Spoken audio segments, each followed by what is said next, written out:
នាងខ្ញុំសូមជម្រាបសួរនាងខ្ញុំឈ្មោះគុលសុភាពនាយិកាសាលាមត្តេយ្យសិក្សាធនធានក្រុងព្រះសីហនុចា៎សាលាយើងបានបង្កើតឡើងនៅក្នុងឆ្នាំ1987ហើយស្ថិតនៅក្នុងសង្កាត់2វិថីកោះពោះចា៎ហើយសាលាយើងបានទទួលពានរង្វាន់សេវាសាធារណគំរូចំណាត់ថ្នាក់លេខ1ចា៎នៅក្នុងឆ្នាំ2024ចាមុននឹងទទួលបានសេវាសាធារណៈគំរូលេខ1នេះយើងមានការជាប់ពានរង្វាន់សាលាស្អាតចំណាត់ថ្នាក់លេខ3របស់សម្ដេចតេជោបន្ទាប់មកយើងបានជាប់ពានរង្វាន់ស្តង់ដារសាលាគំរូរបស់ក្រសួងអប់រំចាហើយចុងក្រោយនេះដែលកំពុងតែឃើញនេះគឺជា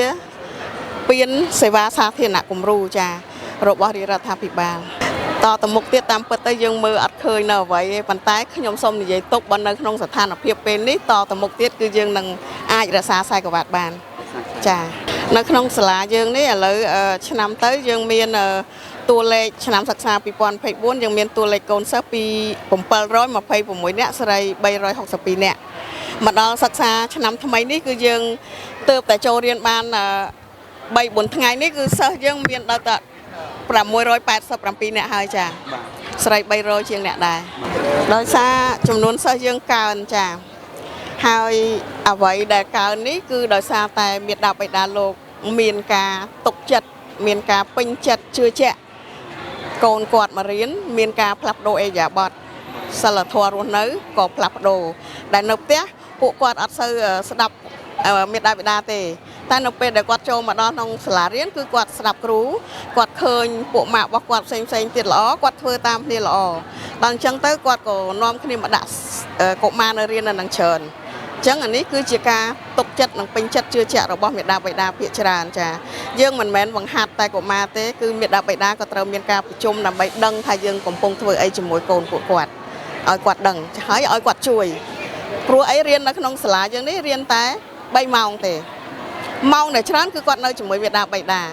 ញ្ចឹងហើយយើងដៅថា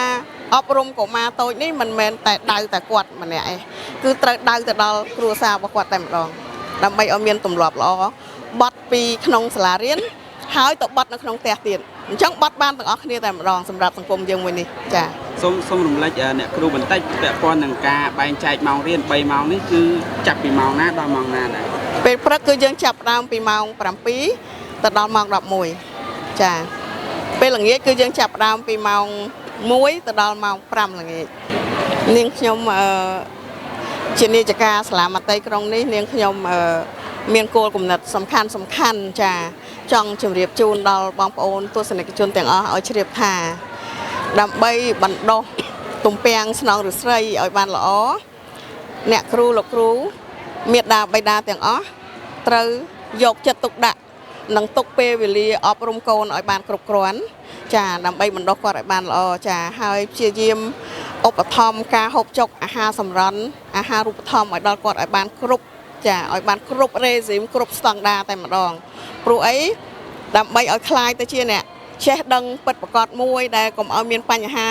មានជំងឺឥឡូវឧទាហរណ៍ថាបើយើងមានជំងឺហើយយើងចេះដល់ណាដល់ណីតើយើងអាចទៅបម្រើជាតិកើតទេអញ្ចឹងដើម្បីអញ្ចឹងយើងត្រូវណែនាំឲ្យចេះថែទាំសុខភាពការហូបចុកអាហារូបត្ថម្ភឲ្យបានគ្រប់គ្រាន់ទាំងក្មេងទាំងចាស់អញ្ចឹងហើយប្រទេសជាតិយើងរឹងមាំហើយកណាយើងពូកែយើងសុខភាពល្អមែនទេអត់មានអីប្រសើរជាងសុខភាពល្អទេអញ្ចឹងខ្ញុំផ្ដាំផ្ញើប៉ុណ្ណឹងហើយសុខភាពល្អវាតាក់ទងជាមួយការរស់នៅទាំងចិត្តទាំងកាយឲ្យបានល្អបរិស្ថានសំខាន់ណាស់ជុំវិញខ្លួនបរិស្ថានសង្គមបរិស្ថានធម្មជាតិចាខ្ញុំសូមផ្ដាំផ្ញើប៉ុណ្ណឹងយើងត្រូវរៀបចំការរស់នៅនឹងឲ្យទៅបែបហ្នឹងសម្រាប់សង្គមយើងចា